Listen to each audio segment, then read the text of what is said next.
Well, he was a D-League coach. He is the classic. He worked in the minor league system for years. There was no free lunch for Nick Nurse. My people that I trust around the NBA say that on a game-to-game basis, Toronto does the best job of not only in-game coaching but preparation of anybody. It is remarkable that you can lose a player like Kawhi Leonard, who is, in my opinion, maybe outside of LeBron, the best get-a-stop, get-a-bucket player in the league last 2 years, and they're better with COVID, with the bubble. It's really unbelievable what's happening here. And Nick Nurse is joining us from his room in Orlando. He just told me he's not gone on any of the rides, which is, I've taken my kids to Disney more times than I can count. So let's start with this. I was telling Joy this the other day. NBA travels hard. I mean, especially in Toronto. It's turbulence. It's cold weather. You get out the van at 2 a.m. You get to the hotel. A lot of guys struggle to sleep. There's none of that. The intensity, the quality of play. Nick, I'm blown away by it. Are you surprised at the quality overall of the play? Well, I think I had an idea that maybe without the travel and a lot less distractions. I mean, I'll give you an example. I just go to practice. I don't even have to get in traffic in Toronto for 20 minutes and go to practice. I walk down 5 minutes and I'm in the practice gyms in my hotel here. It's like the amount of wear and tear you're saving on everything you're doing is good. I think I'm a little surprised it's maybe kicked in this early. I was thinking it'd maybe be till the playoffs, but man, you're exactly right. The games are great. It's been really fun to watch and be a part of. So you have the advantage. Your young players, Pascal Siakam, Van Vliet, are very mature players. You also have a smart veteran roster.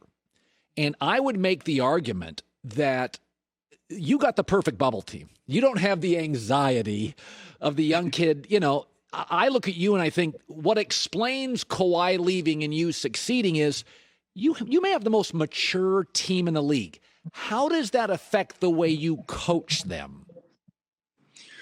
Well, I think there's some really special guys there, Colin. Really is. You know, like Kyle Lowry doesn't get nearly enough credit for how good he is, like defensively, and how smart he is. Fred VanVleet plays way beyond his years. Gasol is as good as there is at that position, in my opinion.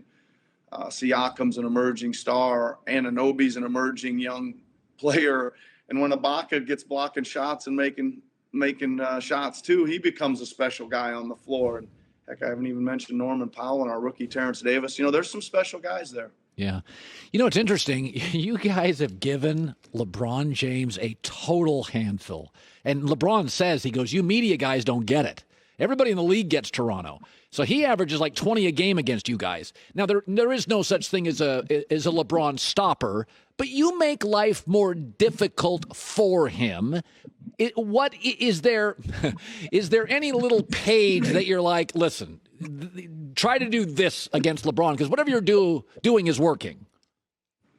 Well, I would say this. He's certainly, as you know, he's as hard to prepare for as anybody. I mean, he has really seen it all.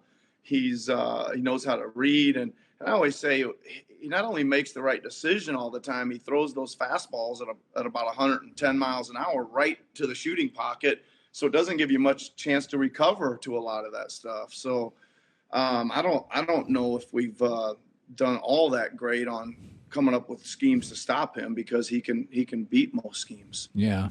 You guys put a body on him a lot. That's one of the things you do. I watched the other night. You had 10 passes before you scored a basket. And listen, these are the world's best basketball players.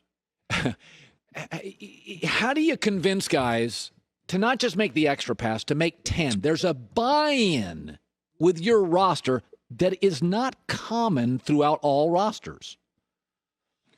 Yeah, I think I remember that possession you're talking about. That's a fun one that certainly makes the highlights, you know, in the edit the next morning. I also say this, I think the Lakers came to play. I think it was a fairly intense game. And when there's a little pressure like that in the game, your guys understand they got to make the right play and they got to pass the ball. if they want to play well and have a chance to beat a good team like that. So that helps too. But I don't know. It's just the way we like to play. We like to attack you, and if you draw more than one or two people, you got to try to make the next right play, and then just keep doing that until you find a good shot. So you've won despite a loss of Kawhi. What concerned you coming into the season? What did Kawhi do, Nick, that you thought, okay, we can't replace that? Well, he certainly, like you said at the start, he can do it at both ends. He can make a game-winning defensive play just as easily as he can clear out a side and get you that must-have bucket down the stretch too, right? I think that's the big hole to fill, and it kind of got shifted to Pascal. He's handled it pretty well, and he seems to keep rising to the occasion. I mean, he's going to have to go through it in the playoffs a little bit, but the biggest thing I think, Colin, is guys like Van Fleet and Powell and Siakam came back. I always say came back to campus this year, just different guys. They just seem like going through that whole playoff run, they just matured a lot. They got 2 months of high intensity basketball in which they succeeded. They all had big games, and they just came back with a little bit more sense of who they were. It's really a remarkable story. So I was I was shocked you won the title. I'll be the first to say it. Joy was all into the Raptors last year. I'm like, I don't see it. I think who's the second guy? Yes, Joy was. Way to go, Joy. Yes. Way to go, Joy. When you won the title and you're on the flight back, was there a moment that you even said, the Toronto Raptors are NBA champs? We are NBA champs. Was there a moment, an epiphany for you that you were like, this is a dream sequence? Yeah, I mean, for sure. The flight, we actually were, we were in the Bay and we actually flew to Vegas. So that was a little short. It was a little short, but the next day we went back to Toronto. Yeah, I mean, you're sitting there and everybody's, the trophies in the plane, and the total relief of just going through that whole 100+ games is over. And you just kind of revel in kind of getting the job done. You wake up every day dreaming about getting there, and you get there. It's really something. So Milwaukee has not been an easy matchup at times for you. Milwaukee gives Boston trouble. And then yet the other night I watched, I think it was Houston, small ball gave Milwaukee some issues late in the game. They struggled with some matchups. So when you face somebody like Giannis, are you of the theory he's going to get his, let him go? Now, last year, you really made it difficult on him. When you face a player as great, as long, as athletic as Giannis, what do you sell your team on? What if he drops 40? What do you sell your team on? Well, really good question. I got a little testy with the media last year in games 1 and 2. Because I kept saying we're gonna pack the paint and make him kick it out, and we're gonna get out to the other guys. I was getting greedy. I wanted to stop both things. I wanted to stop him and make life hard for him, and I wanted to get out and contest those threes. And I really think that's kind of what we're trying to do. We're trying to do both. We're not gonna say, okay, give him his 60 and hold the other guys down, or vice versa. We want to try to guard each possession that presents itself as hard as we can. Pat Riley used to always say, Nick Nurse, Raptors head coach, Pat Riley used to always say, in the NBA, you wear guys out. You got about 10 years to coach in a place, then they're tired of listening to you. They just tune you out. How do you keep fresh? Now you live with a guy. You're in a bubble next to him. They're so tired of Nick Nurse. How do you keep fresh day after day with messaging? I try not to say much.